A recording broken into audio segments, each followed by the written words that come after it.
Aujourd'hui, on va s'attaquer à un sujet un peu épineux. Est-ce que c'est si bien que ça, le métier de développeur? Parce que quand on regarde sur YouTube, Twitter ou encore TikTok, on tombe que sur des contenus qui donnent envie de devenir développeur. Des salaires élevés, plus de 2000 € net par mois en France à la sortie d'études, des TJM à 4, 500, 600 € par jour en tant que développeur freelance, des développeurs qui travaillent à l'autre bout du monde sur des plages paradisiaques, des horaires de travail qui sont flexibles, et j'en passe. On trouve également beaucoup de contenu sur les écoles qui vont vendre des formations et qui vont donc évidemment embellir la chose afin que vous fassiez leur formation pour devenir développeur. J'avais donc envie de faire une vidéo un peu nuancée qui relate des inconvénients et des avantages d'être développeur. Cette idée de vidéo m'est venue en tombant sur plusieurs articles qui parlaient des développeurs qui arrêtent tout du jour au lendemain pour changer de métier. Et je me suis posé la question, mais pourquoi il y a des développeurs qui veulent changer de métier? Quelles sont les raisons profondes à ça? Alors j'ai commencé à faire pas mal de recherches sur internet et je suis tombé sur des statistiques sur le bien-être au travail des développeurs, des choses qui vont, des choses qui ne vont pas. Je vais donc parler des avantages et inconvénients du métier de développeur en couplant mon apprentissage personnel, mon expérience personnelle avec les articles sur lesquels j'ai pu tomber.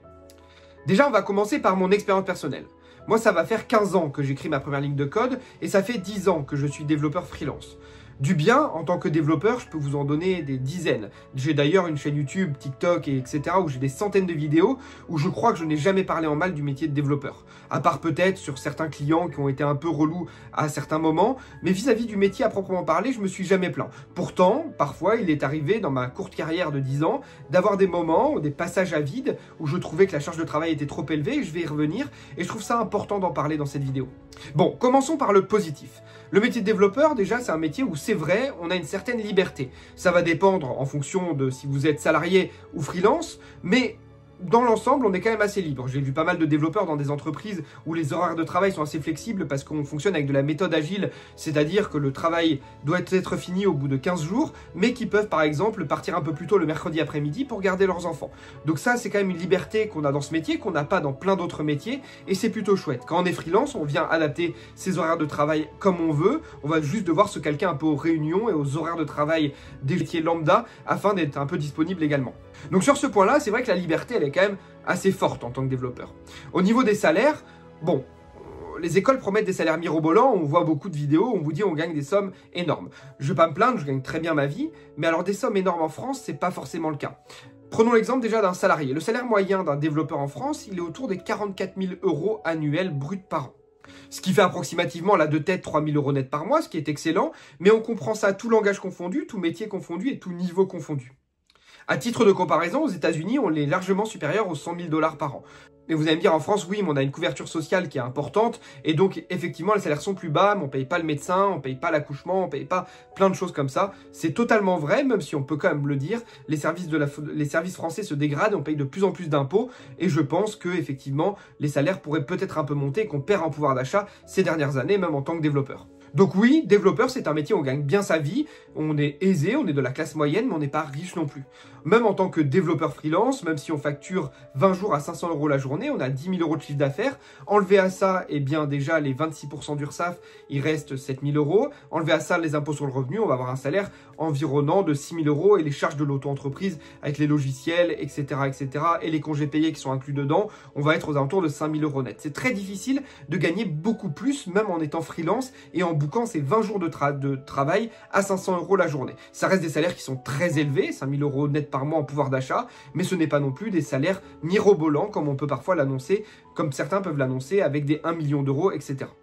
Bon, c'est vrai qu'on peut gagner des sommes astronomiques en tant que développeur, mais pour cela, il va falloir avoir une idée de concept et avoir de la chance. Sur les millions de développeurs qui existent dans le monde, il y en a quand même très peu qui sortent du lot et qui vont avoir des logiciels, des outils, des applications mobiles qui leur apportent beaucoup d'argent. C'est ceux qui font le plus de bruit sur Internet, mais ceux qui font le moins de bruit, c'est la masse silencieuse, et c'est ceux qui n'ont pas créé de choses comme ça. Et pourtant, je pense que tout développeur a déjà essayé de lancer des dizaines de logiciels ou de sites web, d'applications mobiles, afin de générer des revenus passifs ou d'en vivre.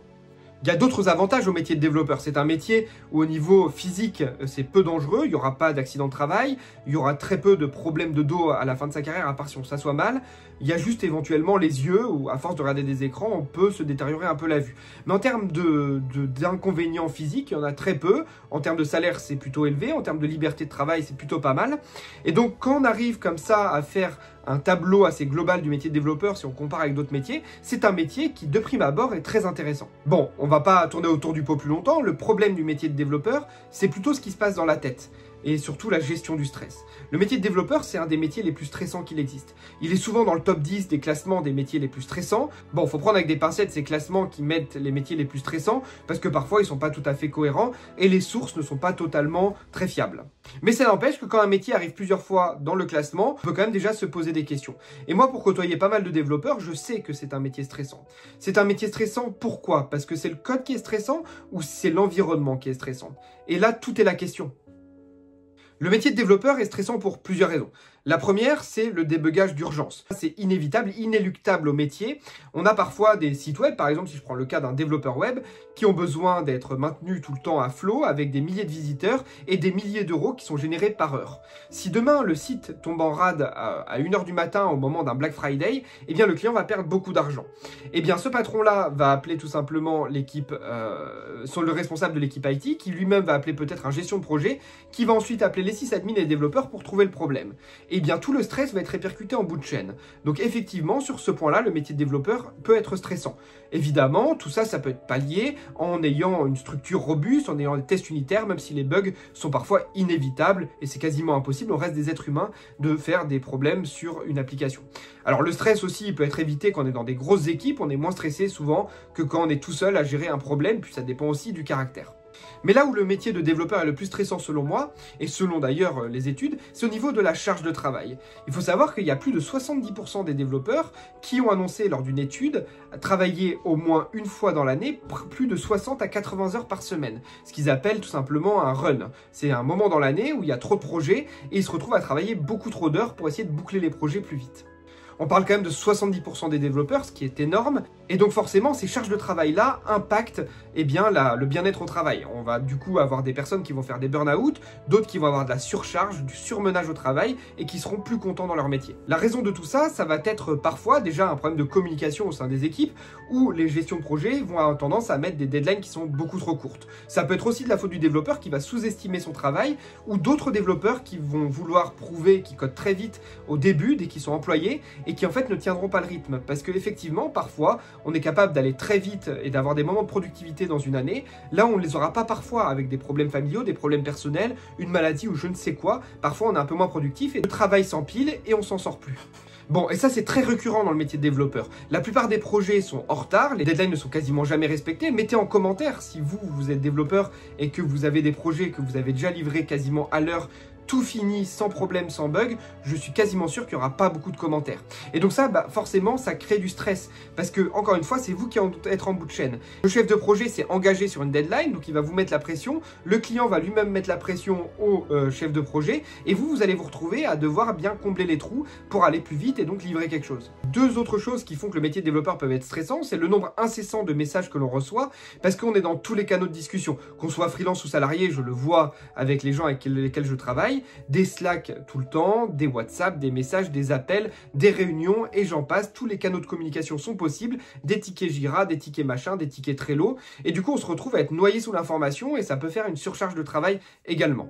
Bon, vous l'aurez compris dans cette vidéo, finalement, les avantages et inconvénients du métier de développeur, il y a beaucoup d'avantages, il y a aussi des inconvénients, mais les inconvénients sont selon moi évitables. Si les deadlines étaient plus cool, si les clients envoyaient moins de messages et si le stress était moins répercuté, on aurait moins de stress et donc moins de problèmes au travail. Donc en fait, là, ce qui ressortait des études que j'ai pu regarder, c'était la surcharge de travail. C'était la première cause des développeurs qui arrêtaient leur métier. Des charges de travail trop élevées, l'envie de passer du temps avec sa famille et le fait d'être trop stressé. Finalement, mis à part ça, il y a quand même très peu d'inconvénients au métier de développeur. Le dernier inconvénient, parce qu'il peut y en avoir d'autres inconvénients, ça dépend de quel point de vue on regarde, mais par exemple le métier de développeur c'est un métier qui évolue énormément et donc on a besoin de toujours apprendre. Pour moi c'est un avantage, j'adore apprendre et apprendre de nouvelles choses, d'autres diront que c'est un inconvénient parce qu'ils n'ont pas forcément envie de se plonger tout le temps dans de l'apprentissage, ils ont envie de se reposer sur leurs acquis. Ça c'est plutôt une histoire de caractère donc je ne le mets pas forcément dans les inconvénients. Non, sérieusement, en fait, finalement, les inconvénients du métier de développeur, c'est juste l'humain qui résulte autour de ce métier-là. Ça va être souvent les équipes qui constituent autour du métier de développeur, ça va être les clients qui mettent une pression pas possible, et encore plus avec l'arrivée de l'intelligence artificielle qui fait que les clients veulent des sites de plus en plus performants parce qu'ils savent ce qui existe. Le web commence à être ultra connu, donc on sait ce qu'on veut. On arrive avec des demandes qui sont parfois trop élevées. On arrive aussi sur un marché qui sature un petit peu, donc les entreprises ont besoin d'attraper des marchés, même si effectivement les deadlines sont un peu parfois trop serrés, et donc on vient stresser les métiers en bout de chaîne, et donc notamment le métier de développeur, les sysadmins et tous ces métiers-là qui ont parfois un rôle prépondérant dans la mise en ligne d'un projet web. Bref, vous l'aurez compris, c'était une petite vidéo pour nuancer un peu le métier de développeur. Moi-même, dans ma carrière, en 10 ans de développeur, j'ai eu 2 passages à vide. J'en ai eu un il y a environ 4-5 ans où j'avais des très gros projets à livrer et je ne m'en sortais pas. Et je me disais que je verrais jamais le bout du tunnel, alors qu'au final, j'ai réussi à tout livrer et tout s'est très bien passé au final. Ou j'en ai eu un aussi il n'y a pas si longtemps, ou parce que après je fais énormément de choses dans ma vie personnelle, j'avais du mal aussi à boucler mes projets. Donc toujours la même chose. Par contre, effectivement, mis à part ça, je n'ai pas grand chose à dire sur ce métier-là. C'est un métier qui a quand même beaucoup d'avantages. Les seuls conseils que je peux vous donner, si vous regardez cette vidéo et que parfois vous posez la question parce que vous êtes un peu en surmenage en tant que développeur, c'est la première chose de vous dire qu'il y a des choses plus importantes parfois dans la vie que son métier. Ça va être notamment de passer du temps avec sa famille, ses amis, de s'organiser le plus possible pour réussir à boucler ses journées, mais également et surtout de communiquer. Communiquer avec les personnes qui parfois vont vous surmener au travail, c'est-à-dire vous mettre trop de stress ou trop de pression, et c'est très important d'en parler parce que sinon vous n'allez pas vous en sortir. Bref, j'espère que cette vidéo, elle vous a plu et qu'elle permet de mettre un doigt sur un sujet que peu de personnes évoquent sur les réseaux sociaux. C'était Keep Dev, abonne-toi pour plus de vidéos. Ciao!